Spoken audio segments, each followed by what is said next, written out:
నిజ నిర్ధారణకు అంతిమ నిర్ణయం DNA టెస్ట్. ఉన్నది ఉన్నట్లుగా వాస్తవాలను శోధించి వివరించేది మన DNA టీవీ. మన రాష్ట్రం, మన ఛానల్. నమస్కారం, DNA న్యూస్ కి స్వాగతం. ముందుగా ముఖ్యాంశాలు.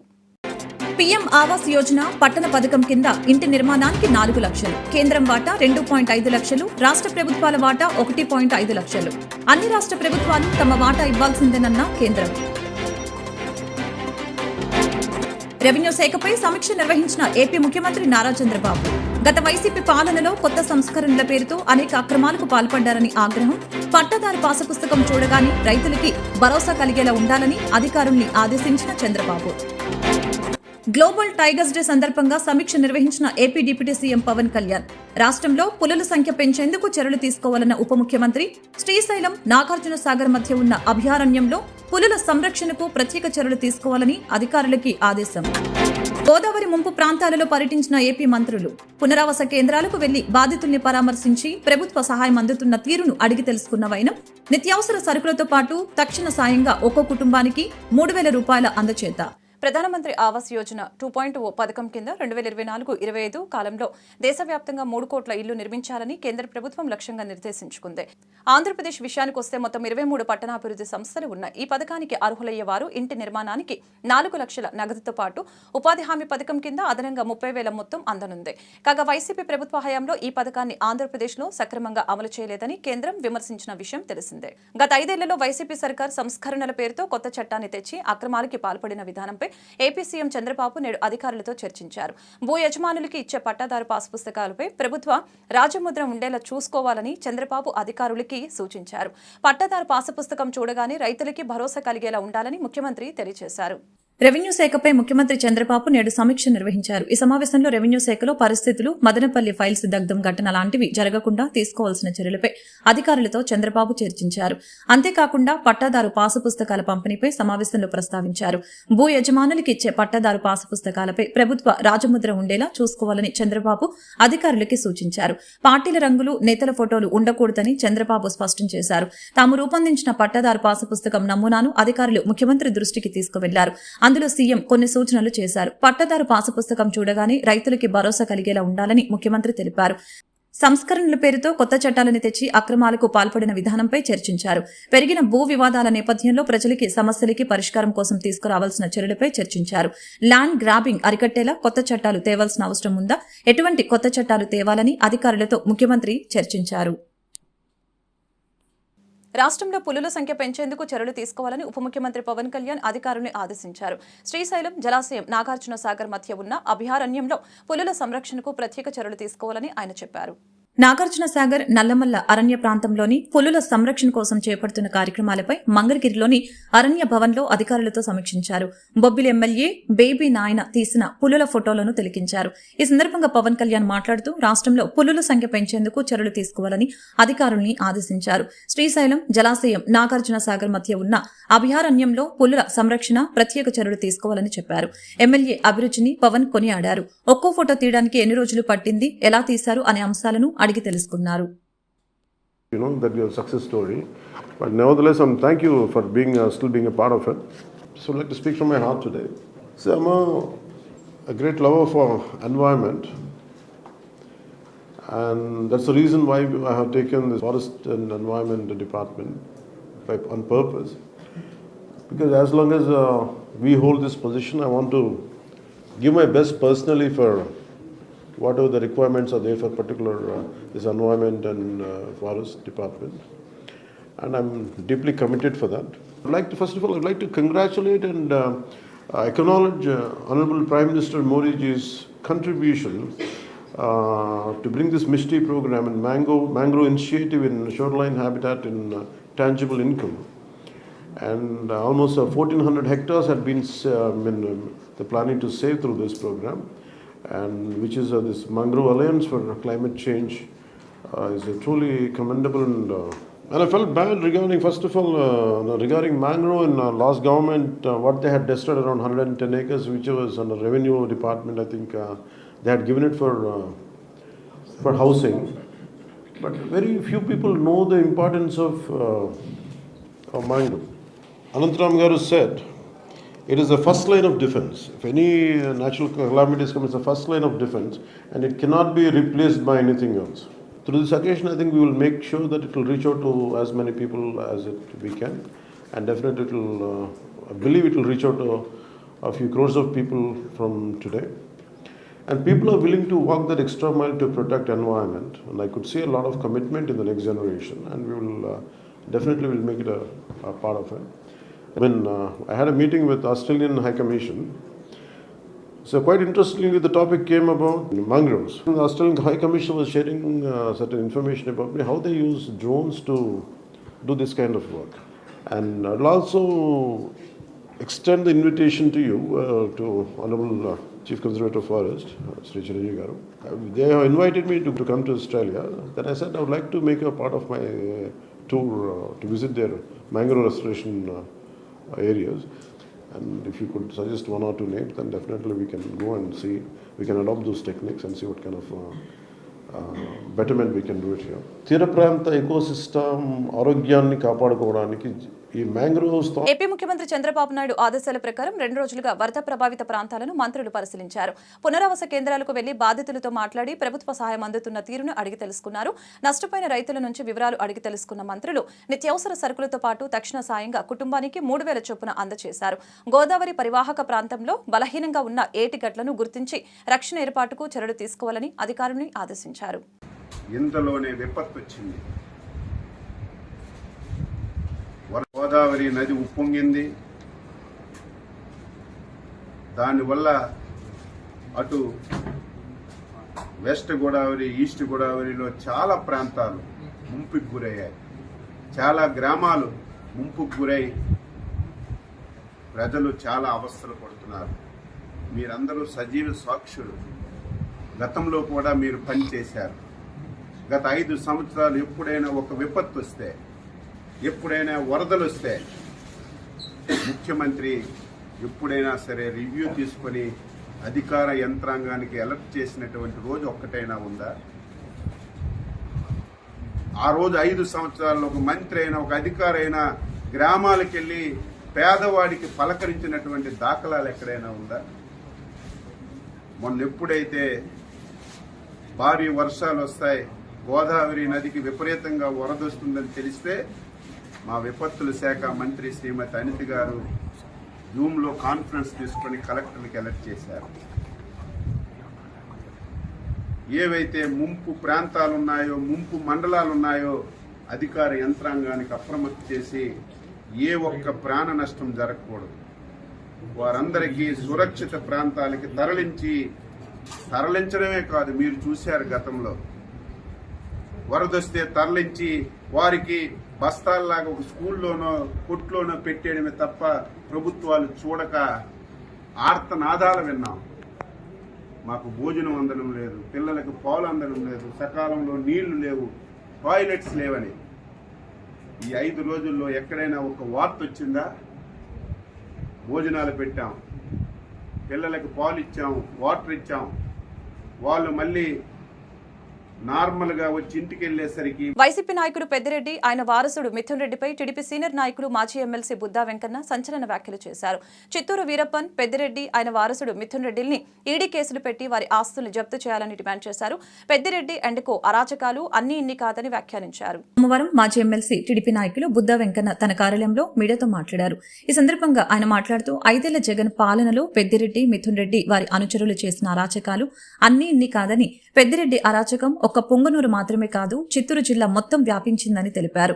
100 కోట్ల రూపాయలతో కుప్పంలో చంద్రబాబుని ఓడించేందుకు ప్రయత్నం చేశారని, వారి ఆస్తులపై ఎంక్వైరీ వేసి ఈడీ కేసులు బనాయించాలని, ఆస్తుల్ని కూడా జప్తు చేయాలని డిమాండ్ చేశారు. శేషాచలం అడవుల్లో ఎంత ఎర్రచందనం మిస్ అయిందో వివరాలు తెలుసుకోవాలని అటవీశాఖ మంత్రి పవన్ కళ్యాణ్ కు విజ్ఞప్తి చేశారు. రాష్ట్ర ప్రభుత్వం సిఐడి ఎంక్వైరీ వేయాలని, రేపు డీజీపీ గారికి ఈ విషయంపై లేఖ రాస్తున్నట్లు తెలిపారు. సుజనా చౌదరికి తనకు విభేదాలు లేవని, కావాలని కొన్ని పత్రికలు మా మధ్య విభేదాలు ఉన్నాయని ప్రచారం చేస్తున్నాయని తెలిపారు. కాదు కదా, ఆ దరిదాపుల్లో కూడా ఆయన వల్ల కాలేకపోయింది. ఇప్పుడు నేను ఎందుకు చెప్తున్నానంటే ఇదంతా కూడా చిత్తూరు వీరప్పన్ ఆస్తులు ఈడీ జప్తు చేయాలి. ఇన్నాళ్ళు ఏ డబ్బు మదంతో అయితే రాజకీయాలను శాసించడమే కాకుండా రాజకీయాల్లో నిజాయితీగా ఉన్న వాళ్ళని ఓడిస్తానని శపథం చేయడమే కాకుండా ఒక ప్రతిపక్ష నాయకుడిగా చంద్రబాబు నాయుడు గారు పొంగనూరు వెళ్తే దారి కాచి రౌడీ మోకలతో దారి దోపిడీకారులతో ఆయన మీద రాళ్ళు వేయించినటువంటి వైను ఈ చిత్తూరు వీరప్పంది. ఇవాళ ఒకటిగా ఈ చిత్తూరు వీరప్పను ఇవన్నీ కూడా బయటపడుతున్నాయి. కాబట్టి ఇతని ఆస్తులు ఏవి కూడా ఇతని సొంతం కాదు. ఈడీ ఎమ్మెల్యే అతని ఆస్తుల మీద అతని మీద ఇచ్చినటువంటి ప్రజా ఫిర్యాదులు ఏవైతే ఉన్నాయో వాటిని సుమోటాగా తీసుకొని ఈడీ ఈ చిత్తూరు వీరప్పను ఆస్తులు జప్తు చేయాలి. ఈయన కొన్ని కొన్ని కొన్ని నియోజకవర్గాలు మాత్రం వదిలేశాడు. ఏదంటే చంద్రగిరి చెవిరెడ్డి భాస్కర్ రెడ్డికి, తిరుపతి భువన కరుణాకర్ రెడ్డికి, నగిరి రోజాకి, ఈ ముగ్గురికి వదిలేసి మిగతా మొత్తం దోచుకున్నాడు. భువన కరుణాకర్ రెడ్డి కొడుకు టీడీఆర్ బాండ్లో పెద్ద కుంభకోణం చేశాడు. ఇక చెవిరెడ్డి భాస్కర్ రెడ్డి కొడుకు గురించి చెప్పాలంటే అంతే లేదు. అక్కడ నాని మీద దాడి చేసి వాడిని చంపపోవడమే కాకుండా మళ్ళీ అతని మీదే తిరిగి కేసు పెట్టినటువంటి వైనం. అలాంటి వ్యక్తులు ఇవాళ రాజకీయాలకి పనికిరారు. ఈ చిత్తూరు వీరప్పన్ని ఆస్తులన్నీ కూడా వెంటనే జప్తు చేయాలని మేము డిమాండ్ చేయడమే కాకుండా మిథున్ రెడ్డి ఆస్తులు వీళ్ళు ఎర్రచందనం స్మగ్లింగ్ నుంచి ఇప్పుడు పవన్ కళ్యాణ్ గారు ఫారెస్ట్ మినిస్టర్, ఆయన ఒక్కసారి ఆయన కూడా అప్పీల్ చేసుకుంటున్నా. 2019 వంగవీటి మోహనరంగ జననం మరణం ఒక చరిత్ర అని విజయవాడ సెంట్రల్ ఎమ్మెల్యే బోండా ఉమా వ్యాఖ్యానించారు. పేద వర్గాల పెనిది, బడుగు బలహీన వర్గాల ఆశాజ్యోతిగా ఆయన నిలిచారని, ఎమ్మెల్యేగా ఆయన నగరానికి చేసిన సేవలు మరవలేనివని కొనియాడారు. విజయవాడ సెంట్రల్ నియోజకవర్గం 62 డివిజన్లోని పాయకాపురంలో వంగవీటి మోహనరంగ కమ్యూనిటీ భవనాన్ని బోండా ఉమా ప్రారంభించారు. ఈ సందర్భంగా కమ్యూనిటీ హాల్, కళ్యాణ మండపం ప్రాంగణంలో మొక్కలు నాటి నూతన భవనానికి సంబంధించినటువంటి శిలాఫలకాన్ని ఆవిష్కరించారు. అనంతరం బోండా ఉమా మాట్లాడారు. విజయవాడ నగరంలోనే కాకుండా కోస్తా జిల్లాల నుంచి బతుకు తెరువు కోసం వచ్చిన వారికి రంగా అండగా నిలిచారని తెలిపారు. వారికి స్థలాలకు పట్టాలు ఇవ్వాలి అని పెద్ద ఎత్తున ప్రభుత్వ అధికారుల మీద ఒత్తిడి తీసుకుని వచ్చి పట్టాలు ఇప్పించారని గుర్తు చేశారు. వంగవీటి మోహనరంగాన్ని ఆదర్శంగా తీసుకుని ఆయన ఆశయాల కోసం పనిచేస్తున్నట్లు తెలిపారు. రంగా ఎప్పటికీ ప్రజల గుండెల్లో చిరస్థాయిగా ఉన్నటువంటి వ్యక్తి అని, చరిత్ర ఉన్నంతకాలం ఆయన సజీవంగా ఉంటారని తెలిపారు. కార్యక్రమంలో రాధారంగ మిత్రమండలి రాష్ట్ర అధ్యక్షులు చెన్నుపాటి శ్రీనివాస్, సెంట్రల్ నియోజకవర్గ కోఆర్డినేటర్ నవనీతం, సాంసరావు తదితరులు పాల్గొన్నారు. ఈ జిల్లాలో అత్యధిక మెజార్టీతో ఈ నియోజకవర్గ ప్రజలు ఆశీర్వదించినందుకు ప్రజలకి మరొకసారి పాదాభివందనాలు. ఎప్పుడో ఒక ఎమ్మెల్యే ఎప్పుడో చేసిన ఆయన్ని ఇవాళ కూడా గుర్తుపెట్టుకొని రాష్ట్ర వ్యాప్తంగా ఆయన విగ్రహాలు, రాష్ట్ర వ్యాప్తంగా ఆయన అభిమానులు, రాష్ట్ర వ్యాప్తంగా పేద వర్గాలు ఆయన ఆరాధిస్తున్నాయంటే వంగవీటి మోహన్ రంగ గారు ఎటువంటి వ్యక్తిత్వం ఉన్నవాడో అర్థం చేసుకోవాల్సిన అవసరం ఉంది. కొన్ని విషయాలు చెప్తా, ఎందుకంటే ఆయన అనుచరులుగా ఇక్కడ ఉన్నటువంటి చెన్నుపాటి శ్రీనివాసరావు ఇప్పుడు రాష్ట్ర వంగవీటి మోహన్ రంగ రాధారంగ మిత్రమండలి అధ్యక్షుడిగా, ఇక్కడే అడపా నాగేంద్ర గారు సోదరుడు, మరి మీ అందరూ కూడా కుల మత వర్గాలకు అతీతంగా ఆయన అనుచరులుగా చేసిన వాళ్ళు. పేరుకి రంగా గారి బాంబత్ అయినా చెన్నుపాటి శ్రీను గారు ఆ రోజు కూడా అందరితో కలిసిపోయి మాలో ఒకటిగా రంగా గారి అనుచరులుగానే పనిచేసేట్టు చెప్తే రంగా గారి బాంబత్తుగా ఆ రోజు పనిచేసినటువంటి సందర్భాలు లేవు. ఇవాళకి రంగా గారి పేరు ఎందుకు తలుచుకుంటున్నాం? ఒక్కసారి గుర్తెచ్చుకుంటే ఇంద్రకీలాద్రిపై వేంచేసి ఉన్న శ్రీ కనకదుర్గ అమ్మవారికి ఆలయ ఇంజనీరింగ్ విభాగం వారు ఆషాఢ సారను అత్యంత భక్తి శ్రద్ధలతో సమర్పించారు. ఆలయ సాంప్రదాయం ప్రకారం ప్రతి సంవత్సరం వలె ఈ సంవత్సరం కూడా ఆషాఢ సారను సమర్పించినట్లు వారు తెలిపారు. ఆషాఢ మాసం సందర్భంగా దేవస్థానం నందు ఆలయ ఇంజనీరింగ్ విభాగం వారు ప్రతి సంవత్సరం వలె శ్రీ అమ్మవారికి పవిత్ర సార సమర్పించే కార్యక్రమంలో భాగంగా ఈ రోజు ఆలయ ఇంజనీరింగ్ విభాగం వారి ఆహ్వానం మేరకు డిప్యూటీ కలెక్టర్ ఆలయ కార్యనిర్వహణాధికారి కెఎస్ రామారావు విచ్చేయగా ఇంజనీరింగ్ విభాగం అధికారులు వీరికి స్వాగతం పలికి దుస్తాల్వతో సత్కరించారు. అనంతరం జమ్మిదొడ్డిలోని దేవతామూర్తుల వద్ద ఆలయ వైదిక సిబ్బందిచే పూజలు నిర్వహించి కార్యనిర్వహణాధికారి వారు అనంతరం మహామండపం 6వ అంతస్తు నందు దేవస్థానం వారు ఏర్పాటు చేసిన అమ్మవారి ఉత్సవ విగ్రహం వద్ద ఆలయ అర్చకులు పూజలు నిర్వహించారు. అందరికీ ఆశీర్వాదం అందజేయడం జరిగింది.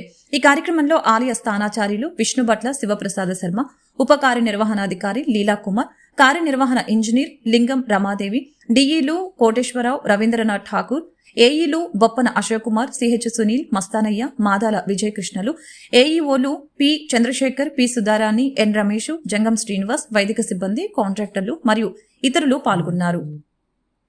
అక్రమ ఆస్తుల కేసుల్లో ఏటూగా ఉన్న వైసీపీ ఎంపీ విజయసాయిరెడ్డి శాంతి భద్రతల గురించి మాట్లాడుతూ ఉంటే దయ్యాలు వేదాలు వల్లించినట్లుగా ఉందని విజయవాడ పార్లమెంటు కార్యదర్శి కొట్టేటి హనుమంతరావు తెలిపారు. ఎంపీ విజయసాయిరెడ్డి ఫోక్సో చట్టం కింద అరెస్టు చేయాలని డిమాండ్ చేశారు. రాజ్యసభ సభ్యుడిగా అనర్హత వేటు వేయాలని కోరారు. విజయవాడ పార్లమెంటు కార్యదర్శి కొట్టేటి హనుమంతరావు విజయవాడలో మీడియాతో మాట్లాడారు. ఎంపీ విజయసాయిరెడ్డిని ఫోక్సో చట్టం కింద అరెస్టు చేయాలని డిమాండ్ చేశారు. రాజ్యసభ సభ్యుడిగా అనర్హత వేటు వేయాలని కోరారు. వైసీపీ పార్టీ నుంచి ఎమ్మెల్యే జగన్ విజయసాయిరెడ్డిని సస్పెండ్ చేయాలని అన్నారు. రాజ్యసభ చైర్మన్ విజయసాయిరెడ్డిని మందలించిన బుద్ధి రాలేదని ఆగ్రహం వ్యక్తం చేశారు. ఆరోపిస్తున్న వాటికి ఆధారాలు అడిగితే చేతులెత్తేసి పారిపోయిన పిరికి పంద ఎంపీ విజయసాయిరెడ్డి అంటూ విమర్శలు గుప్పించారు. ఎంపీ విజయసాయిరెడ్డి టీడీపీపై చేస్తున్న ఆరోపణలకి రాష్ట్ర ప్రజలు నవ్వుకుంటున్నారని, అక్రమ ఆస్తుల కేసుల్లో ఏటూగా ఉన్న నువ్వు శాంతి భద్రతల గురించి మాట్లాడుతూ ఉంటే దయ్యాలు వేదాలు వల్లించినట్లుగా ఉందని హనుమంతరావు వ్యంగ్యం ప్రదర్శించారు. అందరికీ నమస్కారం. వైఎస్ఆర్ పార్టీ రాజ్యసభ సభ్యుడు విజయసాయిరెడ్డి రాష్ట్ర ప్రభుత్వం మీద, రాష్ట్ర ముఖ్యమంత్రి చంద్రబాబు నాయుడు గారి మీద లేని పేరు తప్పుడు ప్రచారాలు అవాకు చవాకులు పెడుతున్నాడు. విజయసాయిరెడ్డి, నీవు రాజ్యసభలో నువ్వు మాట్లాడుతున్నప్పుడు రాష్ట్రం అల్లకల్లం అయిపోయింది. ఈ రాష్ట్రంలో ఎమర్జెన్సీ లాగా ఉంది.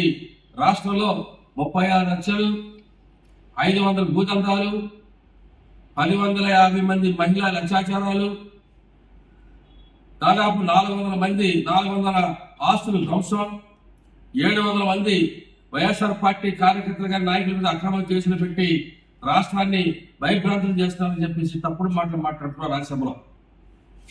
దానికి రాజ్యసభ చైర్మన్ వెంటనే స్పందించి, నీ మాటలు వేకిగా ఉన్నాయి, నీవు గతంలో కూడా రాజ్యసభలో మెంబర్గా ఉన్నప్పుడు మళ్ళీ ఆ రోజు జరిగిన రాష్ట్రంలో జరిగిన పరిణామాల మీద ఏ రోజైనా చర్చించావా? ఇవాళ రాజ్యసభలో నువ్వు ఈ సభలో మాట్లాడుతున్నప్పుడు నీ దగ్గరున్న ఆధారాలు ఏవైతే ఉన్నాయో అవి సభలో ప్రవేశపెట్టాలని చెప్పేసి ఆయన ఆదేశాలు ఇవ్వడం జరిగింది. దానికి రాజ్యసభలో విజయసాయిరెడ్డికి సమాధానం లేదు. రాజ్యసభ అనేది నీలాంటి క్రిమినల్స్ కాదది, ఒక అత్యున్నతమైన శాసనమైన సభ. పార్లమెంట్ లో చేసే ప్రతి బిల్లు ఏదైతే ఉందో క్షుణ్ణంగా పరిశీలించి ఆమోదించే సభ పెద్దల సభ, రాజ్యసభ. అట్లాంటి సభలో ప్రభుత్వం ఏర్పడి 40 రోజులు కూడా కాలేదు. రాష్ట్రంలో ఏదో జరిగిపోయిందో వేసి ఒక గ్లోబల్ ప్రచారాన్ని తీసుకురావాలని నువ్వు నీ నాయకులు చేసిన ప్రయత్నాలు కొన్ని విఫలమైనాయి. నిన్నలాగేమో హత్యా రాజకీయాలు, రాష్ట్రంలో మహిళలపై అత్యాచారాలు అంటావు అని నీ అధినాయకుడు చెప్తే అది బయలుదేరింది. నువ్వు ఏకంగా రాజ్యసభలో తప్పుడు మాటలు మాట్లాడితే దానికి రాజ్యసభ చైర్మన్ నిన్ను మందలించాడు. ఇంతకంటే నీకు దౌర్భాగ్యమైన సిగ్గు పరిస్థితి ఉందని అడుగుతున్నా. విజయసాయిరెడ్డి, నువ్వు వాస్తవాలు మాట్లాడడం నేర్చుకో. నువ్వో పెద్ద తప్పుడు లెక్కగాడివి. ఈ ఆంధ్రప్రదేశ్ రాష్ట్రంలో మరి గతంలో జరిగిన శాంతి భద్రతల గురించి మాట్లాడే హక్కు నీకు ఉన్నారని అడుగుతున్నా. శాంతి భద్రతల గురించి మాట్లాడితే వైఎస్ఆర్ పార్టీ ప్రభుత్వ పాలనలో జరిగినట్లు సమాధానం చెప్పాల్సిన బాధ్యత నీకుంది. ఇవాళ రాష్ట్రంలో మరి ఎండోమెంట్ సహాయ అధికారి శాంతి విషయంలో ఇవాళ రాష్ట్ర ప్రజలందరూ కూడా చర్చ జరుగుతుంది. ఒక సాధారణమైన వ్యక్తి ఒక ఆడపిల్ల విషయంలో ఏదైనా సరే. విజయవాడలో ఎక్కడ చూసినా డ్రైనేజీ సమస్య ఎక్కువగా ఉందని తూర్పు నియోజకవర్గ ఎమ్మెల్యే గద్దె రామ్మోహన్ తెలిపారు. స్ట్రాంగ్ వాటర్ డ్రైనేజీ పనుల్ని గత ప్రభుత్వం పూర్తి చేయకపోవడం వలన వర్షపు నీరు ఎక్కడికక్కడ నిలిచిపోయి ప్రజలు ఇబ్బందులు పడే పరిస్థితి ఉందని తెలిపారు. విజయవాడ తూర్పు నియోజకవర్గం 4వ డివిజన్ వెంకటేశ్వర నగర్లో ప్రజా సమస్యలపై ఎమ్మెల్యే గద్దె రామ్మోహన్ పర్యటించారు. ఈ సందర్భంగా డ్రైనేజీ పనుల్ని పరిశీలించడంతో పాటు సమస్యల్ని అడిగి తెలుసుకున్నారు. అనంతరం మీడియాతో మాట్లాడుతూ అండర్ గ్రౌండ్ డ్రైనేజీ సమస్య ఎక్కువగా ఉందని, అందువలన ప్రజలు ఎక్కువగా ఇబ్బందులు పడుతున్నారని చెప్పారు. గత వైసీపీ ప్రభుత్వం స్ట్రాంగ్ వాటర్ డ్రైనేజీ పనుల్ని నిర్లక్ష్యం చేసిందని, కేటాయించిన నిధుల్ని కూడా పక్కదోవ పట్టించిందని ఆరోపించారు. నేడు వర్షపు నీరు రోడ్లపై నిలిచిపోవడానికి కారణం వైసీపీనే అని అన్నారు. అందుకే స్ట్రాంగ్ వాటర్ డ్రైనేజీ పనులపై ఎన్డీఏ కూటమి ప్రభుత్వం ప్రత్యేక దృష్టి సారించిందని, అవసరమైతే ఎంపీ నిధులు కూడా వెచ్చించి పనులు పూర్తి చేసేలా చర్యలు తీసుకుంటామని తెలిపారు. కార్యక్రమంలో డివిజన్ కార్పొరేటర్ జాస్తి సాంసరావు మరియు టీడీపీ నేతలు, మున్సిపల్ అధికారులు పాల్గొన్నారు. విజయవాడ నగరంలో ఎక్కడికి వెళ్ళినా కూడా ఒకటే సమస్య, అండర్ గ్రౌండ్ డ్రైనేజీలు పూర్తిగా ఇబ్బంది పెడతా ఉన్నాయి. అట్లాగే స్టార్ వాటర్ డ్రైను అన్ని సగం సగం చేసి ఉండటం వల్ల వాటి వల్ల కూడా చాలా ఇబ్బంది వస్తూ ఉంది. ఇవాళ వర్షం వస్తే రోడ్ల మీద రాని దీనిలో అండర్ గ్రౌండ్ డ్రైనేజీలు దానిలో ఖచ్చితంగా మున్సిపల్ కార్పొరేషన్ వారు దాని మీద దృష్టి పెట్టాల్సిన అవసరం ఉంది. అలాగే ప్రభుత్వం దృష్టి కూడా ఖచ్చితంగా చంద్రబాబు దృష్టికి తీసుకెళ్తాం. స్టార్ వాటర్ డ్రైన్ అయితే ఖచ్చితంగా గత ప్రభుత్వం యొక్క పాప ఫలితమే స్టార్ వాటర్ డ్రైన్లు విజయవాడ నగరానికి శాపంగా మారి. ఎందుకంటే ఆ రోజున 2014-19లో 500 కోట్ల రూపాయలు ఆ రోజున కేంద్ర మంత్రిగా ఉన్న వెంకయ్యనాయుడు గారు మన విజయవాడ నగరానికి ఈ వర్షపు నీరు ఎక్కడ కూడా ఇబ్బంది పడకుండా ఉండేదానికి 500 కోట్లు ఇస్తే, దానిలో 270 కోట్లు మిగిలిన్నా కూడా ఆ నిధుల్ని కనపడకుండా చేసి కాంట్రాక్టర్ని ఇక్కడి నుంచి పంపించేసి, సో ఆ విధంగా ఇబ్బంది పెట్టడం వల్ల ఆ డ్రైన్లన్నీ కూడా ఇన్కంప్లీట్ గా ఉండి సగం సగం ఉండటం వల్ల ఫ్లో అంతా ఆగిపోయి వర్షపు నీళ్ళతో రోడ్లు ముగుతున్నాయి. దానికి ఖచ్చితంగా ఇప్పుడు మేము పరిష్కారం తీసుకుంటాం. మరలా ఆ నిధులు తీసుకొచ్చి ఇంకా అవసరమైతే ఎంపీ గారి సహకారంతో, కేసీఆర్ చిన్ని గారి సహకారంతో మరిన్ని నిధులు స్టార్ వాటర్ చేస్తాం. ఈ అండర్ గ్రౌండ్ డ్రైనేజ్ మాత్రం ఈ 5 సంవత్సరాలు ముఖ్యమైన పనిగా తీసుకుని కార్పొరేషన్లో వచ్చే నిధులు ఎక్కువ భాగం అండర్ గ్రౌండ్ డ్రైన్ ఖర్చు పెట్టి, తద్వారా అండర్ గ్రౌండ్ డ్రైన్ నుంచి ప్రజల్ని దాని యొక్క బాధల నుంచి విముక్తి చేయాలని ఒక కంకణంతో ముందుకు వెళ్తాను. అందుకే ప్రతి రోడ్లు కూడా పరిశీలించడం జరిగింది. ఎక్కడైతే కాలనీ వాసులు వాళ్ళకి అండర్ గ్రౌండ్ డ్రైన్ వాళ్ళు ఇబ్బంది పడతా ఉన్నారు అవన్నీ కూడా నోట్ చేసుకుని దీనికి సంపులు కానివ్వండి, లేకపోతే కలెక్టింగ్ పాయింట్స్ కానివ్వండి, ఇవన్నీ కూడా ఒకదానికి అనుసంధానం చేసుకుని పర్ఫెక్ట్గా వెళ్ళేటట్టుగా చేయడానికి ఒక ప్రయత్నం జరుగుతూ ఉంది. దానికి కొత్తగా కమిషనర్ గారు కూడా వచ్చారు. పాత కమిషనర్ గారు కూడా చాలా చోట్ల ఆయన నిధులు కూడా ఇవ్వడం జరిగింది. కొత్త కమిషనర్ గారు ఆయనతో చర్చించి ఈ అండర్ గ్రౌండ్ డ్రైన్ ఒక ప్రణాళికాబద్ధంగా ముందుకు వెళ్తామని తెలియజేస్తాం.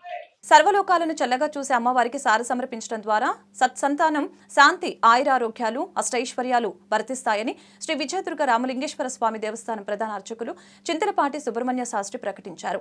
అమ్మవారికి ప్రతి సంవత్సరం సార సమర్పించిన విధంగా ఈ సంవత్సరం కూడా కోట నాగేశ్వరరావు ఆధ్వర్యంలో గణపతి సేవా సమితి వారు అమ్మవారికి సార సమర్పించారని తెలిపారు. సోమవారం శ్రీ విజయదుర్గ రామలింగేశ్వర స్వామివారి దేవస్థానంలో వేంచేసి ఉన్న శ్రీ విజయదుర్గ అమ్మవారికి గణపతి సేవా సమితి ఆధ్వర్యంలో మహిళలు పెద్ద ఎత్తున అమ్మవారికి ఆషాఢ సార సమర్పించారు. ఈ సందర్భంగా ఆలయ ప్రధాన అర్చకులు సుబ్రహ్మణ్య శాస్త్రి మాట్లాడారు. అమ్మవారికి గత 7 సంవత్సరాలుగా సార సమర్పిస్తున్నట్లు తెలిపారు. ఈ కార్యక్రమంలో పెద్ద ఎత్తున మహిళలు పాల్గొని అమ్మవారికి విశేష పూజలు చేశారు. సోమవారం స్వామివారికి ప్రీతికరమైన రోజు కావడంతో స్వామివారికి కూడా ప్రత్యేక పూజలు, అభిషేకాలు నిర్వహించామని తెలిపారు. గణేష్ సేవా సమితి వారు గంగానమ్మ, మహాలక్ష్మి అమ్మవార్లకు కూడా ఈ రోజు సార సమర్పించారని తెలిపారు.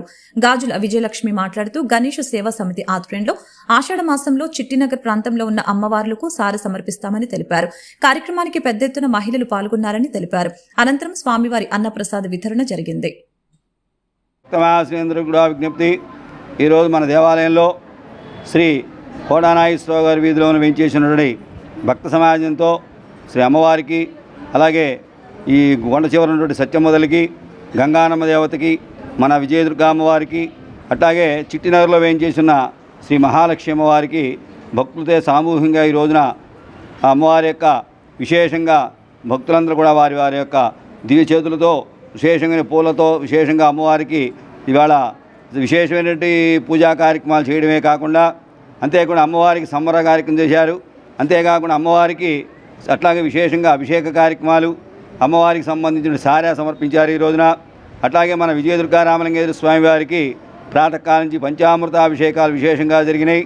అట్లాగే ప్రతి సంవత్సరం కూడా మన దేవాలయానికి ఈ కోటా నాగేశ్వరరావు గారి వీధిలో వేయించేసిన భక్త సమాజం, గణపతి సేవా సమితి భక్త సమాజం అంతా కూడా అమ్మవార్లందరికీ కూడా ఇటు సారి ఇవ్వడం జరుగుతోంది.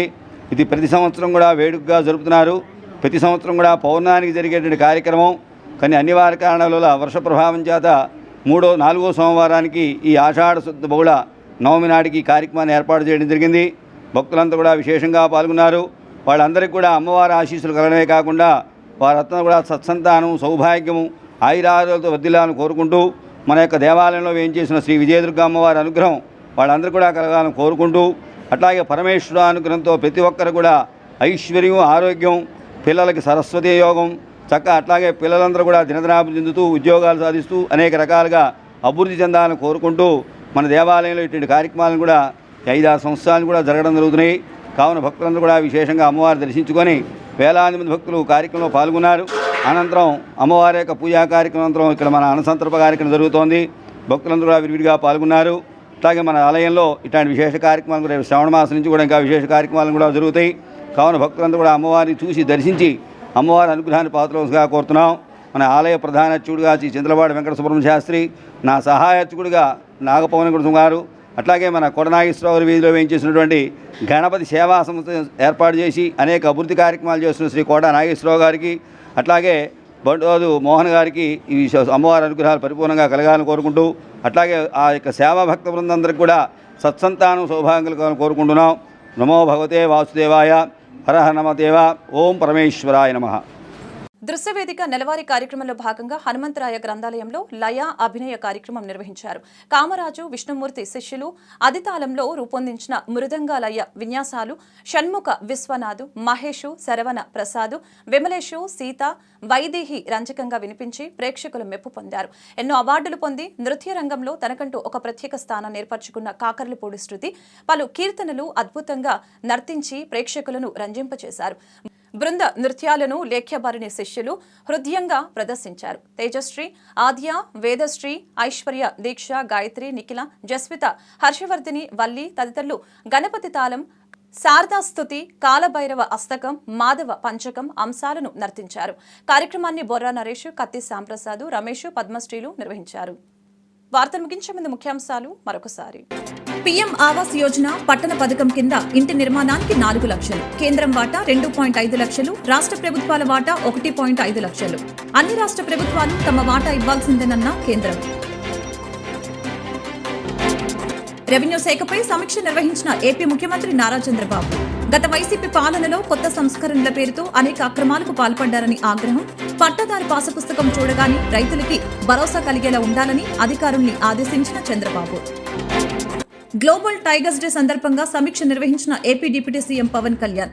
రాష్ట్రంలో పులుల సంఖ్య పెంచేందుకు చర్యలు తీసుకోవాలన్న ఉప ముఖ్యమంత్రి. శ్రీశైలం, నాగార్జున సాగర్ మధ్య ఉన్న అభయారణ్యంలో పులుల సంరక్షణకు ప్రత్యేక చర్యలు తీసుకోవాలని అధికారులకి ఆదేశం. గోదావరి ముంపు ప్రాంతాలలో పర్యటించిన ఏపీ మంత్రులు. పునరావాస కేంద్రాలకు వెళ్లి బాధితుల్ని పరామర్శించి ప్రభుత్వ సహాయం అందుతున్న తీరును అడిగి తెలుసుకున్న వైనం. నిత్యావసర సరుకులతో పాటు తక్షణ సాయంగా ఒక్కో కుటుంబానికి 3,000 రూపాయల అందచేత. ఈ వార్తలు ఇంతటితో సమాప్తం. మరొక బులెటిన్లో మళ్ళీ కలుద్దాం. నమస్కారం. నిజ నిర్ధారణకు అంతిమ నిర్ణయం DNA టెస్ట్. ఉన్నది ఉన్నట్లుగా వాస్తవాలను శోధించి వివరించేది మన DNA టీవీ. మన రాష్ట్రం, మన ఛానల్.